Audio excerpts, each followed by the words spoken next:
अभी हमने अमेरिका के टैरिफ के ऊपर में बात की, क्योंकि अभी हम जयपुर के सराफ कारपेट में मौजूद हैं। लेकिन क्योंकि टैरिफ को लेकर व्यापारी से जो बात हुई, उन्होंने, दिलीप जी ने साफ तौर पे कहा कि हमारा नुकसान और कारपेट इंडस्ट्री को जो नुकसान होना है वो तो तय है। लेकिन क्योंकि हम अपने दर्शकों को ये भी बताना चाहेंगे कि जब कारपेट जो दिखने में बहुत खूबसूरत होता है उसका जन्म कैसे किया जाता है, और अभी हम वहीं पर इनके ही शोरूम पे मौजूद हैं और आपको बताना चाहेंगे कि आप देख सकते हैं कि कारपेट की पहली शुरुआत वो यहाँ पर इन धागों को लपेट कर की जाती है, क्योंकि यहां से ही कारपेट, जिसको हम गलीचा भी बोलते हैं, उसकी शुरुआत, उसके नाम की शुरुआत जो है वो यहां से होती है। और साथ के अंदर में अब यहां से ये रॉ मटेरियल, जैसा कि ये ऊन घूम रही है, उसके बाद में ये यहां पर आता है और आकर, क्योंकि कई लोग कहते हैं कारपेट इतना महंगा क्यों होता है, तो हम अपने दर्शकों को बताना चाहेंगे कि महंगा इसलिए होता है कि आप देख सकते हैं कि एक एक धागे का मिलान कैसे किया जाता है, कैसे उसे एक नए डिजाइन को रूप दिया जाता है, कैसे ये आप देखिए, ये जो नोट्स है इनकी भाषा में इसे नोट्स किया जाता है और ये दोनों तरफ है, बिल्कुल टाइट है इसे, बिल्कुल आप, क्योंकि मैं इसे एहसास कर पा रहा हूं, दर्शक केवल देख सकते हैं, ये बिल्कुल टाइट है। और इन पे तकरीबन जो है आप देखिए बिल्कुल बहुत ही बारीकी से इस पे काम किया जा रहा है, क्योंकि इन्हीं चीजों को लेकर इसकी डिमांड, भारत के जो जयपुर के कारपेट है इसकी डिमांड ज्यादा है। कारण, क्योंकि क्वालिटी और जो इसमें रॉ मटेरियल यूज किया जाता है वो अव्वल दर्जे का यूज किया जाता है, इसीलिए इन कारपेट की जो लाइफ है वो कई सालों तक रहती है। जैसा कि हम कहते हैं कि एक मकान जब बनाते हैं तो वो 100 साल की नींव होती है, लेकिन साथ में हम कह सकते हैं कि जो कारपेट का निर्माण हो रहा है ये 200 से 250 साल तक जीवित रहेगा, लेकिन बनस्पत आपको इसकी देखभाल करनी पड़ेगी। लेकिन अब आप देखिए, वहां से नोट तैयार होने के बाद में इसको मूल रूप दिया जा रहा है बहुत बारीकी तरीके से। तो आप निश्चित तौर पर आप समझ सकते हैं कि ये इंडस्ट्री इसलिए भी अहम मानी जाती है, कई लोगों का रोजगार इससे जुड़ा हुआ है।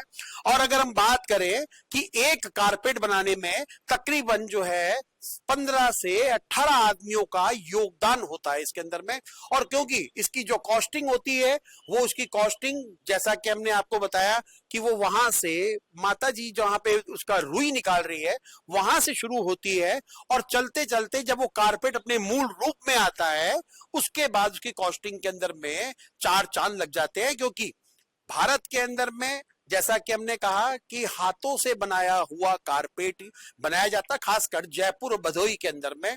और क्योंकि हम जहां पर सराफ इंडस्ट्री में हैं, जहां पे कारपेट बनाया जाता है, ये अव्वल दर्जे के सिल्क के कारपेट बनाते हैं, क्योंकि हमने बताया जैसा कि सिल्क के कारपेट बनाए जाते हैं। लेकिन कारपेट को बनाने में आप देख सकते हैं कि किस प्रकार से इसे उल्टा करके आग से इसे बिल्कुल साफ किया जाता है।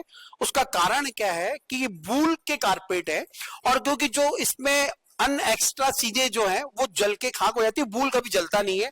और आप देखिए, जैसे भैया इसे जरा ठीक करना, कैसे आप कर रहे हैं इसे,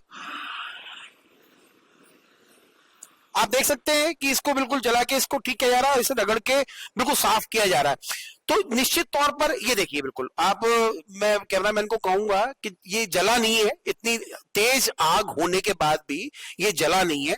और इसके अंदर में जो है, जो इसके रोए हैं, रोयों को जलाया जा रहा है। तो निश्चित तौर पर बहुत मेहनत से कारपेट का काम किया जाता है, जैसा कि इसीलिए इनकी डिमांड भारत के अलावा विदेशों में है। और साथ ही बनने के बाद में इसका जो प्रोसेस है धुलने का, आप देखिए बहुत मेहनत से इसको धुलाया जाता है, क्योंकि मिट्टी बहुत ज्यादा उड़ती है राजस्थान के अंदर, जयपुर के अंदर में, और साफ करने में भी तकरीबन 3 से 4 घंटे, और पानी की खपत भी बहुत ज्यादा होती है। तरह तरह के केमिकल यूज किए जाते हैं जिससे इसकी चमक सालों से बरकरार रहे। साथ ही अब हम आपको एक और चीज दिखाना चाहेंगे कि ये कारपेट का धुलने के बाद में मूल रूप है। अब ये यहाँ पे 3 से 4 कारीगर जो है इसे, इसकी जो ओरिजिनल शक्ल है उसमें लेकर आएंगे। बहुत मेहनत का काम है, जैसा कि हम बार बार अपने दर्शकों को बता रहे हैं कि ये जो काम है पूरा हाथों से किया जाता है, इसीलिए जयपुर के कारपेट की भारत के अलावा विदेशों में मांग है।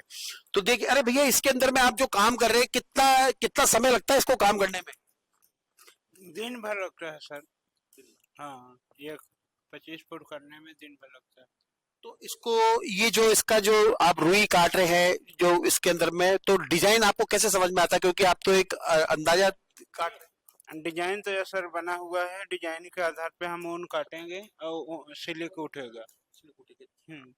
तो बिल्कुल देखिए, इन्होंने साफ तौर पे कहा है कि डिजाइन तो बना हुआ है और हम डिजाइन को ही उसके हिसाब से काटेंगे। ये माहिर कारीगर हैं जिनको कारपेट का पूरा काम आता है और ये अपने काम में बिल्कुल दक्ष है। ये हमने आपको इसलिए दिखाया है क्योंकि ये जो भारत का जो कारपेट है, जयपुर का जो कारपेट है, उसकी अमेरिका में क्यों डिमांड है, क्यों लोग जयपुर के कारपेट को पसंद करते हैं। कारण इसका ये है कि ये जिन जिन प्रोसेस से गुजरता है, धीरे धीरे अपना रूप निखारता जाता है। लेकिन अब क्योंकि टैरिफ की बात चल रही है और टैरिफ के अंदर में जितने भी कारीगर काम कर रहे हैं, इनकी रोजगार पर भी जो है संकट के बादल मंडरा रहे हैं। कारण सिर्फ यही है कि अगर जल्द टैरिफ का निस्तारण नहीं किया जाता तो शायद इनकी रोजी रोटी जो है कहीं ना कहीं खतरे में पड़ सकती है, क्योंकि मालिक अपने दम पर कब तक इनको बैठा के पैसा दे सकता है ये तो मालिक ही जाने। लेकिन फिलहाल अगर मालिक का अगर सामान नहीं बिकेगा, माल बाहर नहीं जाएगा, तो शायद मेरे ख्याल से रोजी रोटी का संकट पैदा हो जाएगा। जहां सरकार रोजगार की बात कर रही है, लेकिन जयपुर के कई शोरूम मालिकों का रोजगार खत्म होता दिखाई नजर आएगा।